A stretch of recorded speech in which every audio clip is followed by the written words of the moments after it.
If you've ever wondered why you're not getting sharp, it's probably because you're not forming a burr, and we're gonna get into a deep dive of that right now.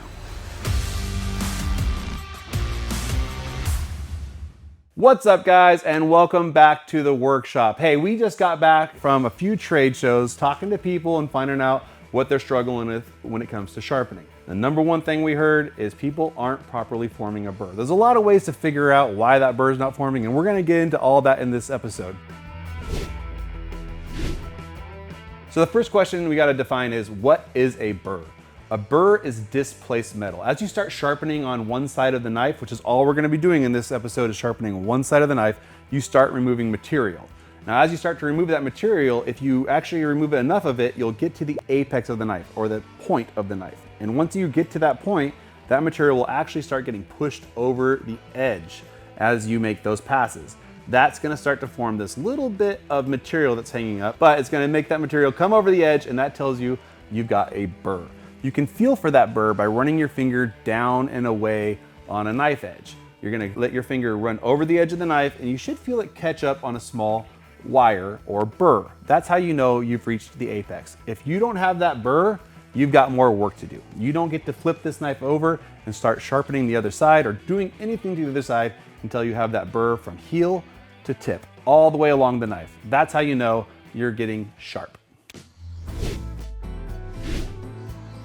Now, the first question almost everyone asks when they start to sharpen any knife is, what angle should I sharpen it to? Now, we usually recommend matching that factory angle, but if you want to go next level and really change the performance of your knife, you can play with those angles.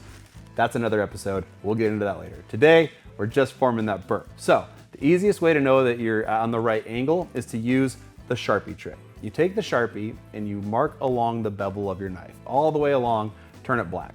Then you're gonna take that knife to whatever sharpener you're using and make a couple passes.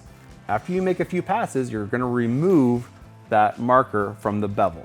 Pay attention to where it's being removed.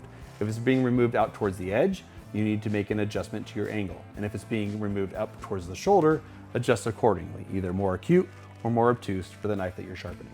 The one thing you wanna be careful of when it comes to changing the angle on your knife, and what most people miss, is changing the angle can involve more work when it comes to sharpening.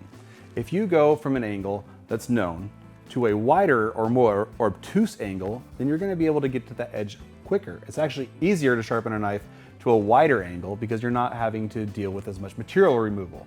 But as you can see, if we go to a more narrow angle on a knife that was sharpened obtuse, now we have a lot of material to remove.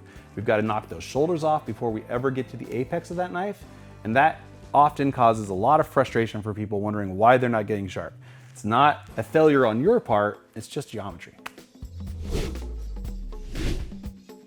All right, so we've got our angle dialed in. The next thing people struggle with most often is grit and pressure. What I mean by that is the type of grit that you're using on your knife can vary. We've got fine abrasives all the way to coarse. Depending on the steel that you're working on, you're gonna wanna use a more coarse abrasive to form that burr quickly. The next part of that is pressure. You don't want to push too hard when it comes to sharpening and let the abrasives do the work. Firm pressure is fine, but no white knuckles. Let the abrasives go through and form that burr for you. Okay, so the last factor we need to take into account when we're trying to form a burr is the type of steel on your knife itself.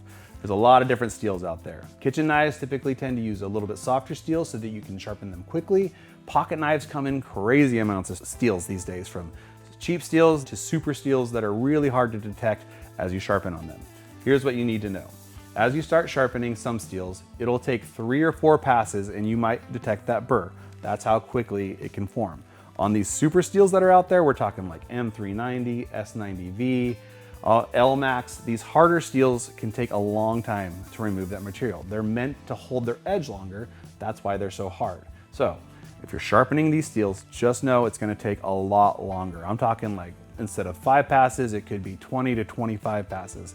And again, don't get frustrated and start pushing hard. Let the abrasive do the work. Just know the steel is gonna take some time. So if you learned anything from this video today, it's to make sure you form that burr all the way along the knife from heel to tip. Hopefully these tips and tricks helped you find out why you might not be able to form that burr and overcome those issues. Because if you never get that burr, you'll never get sharp.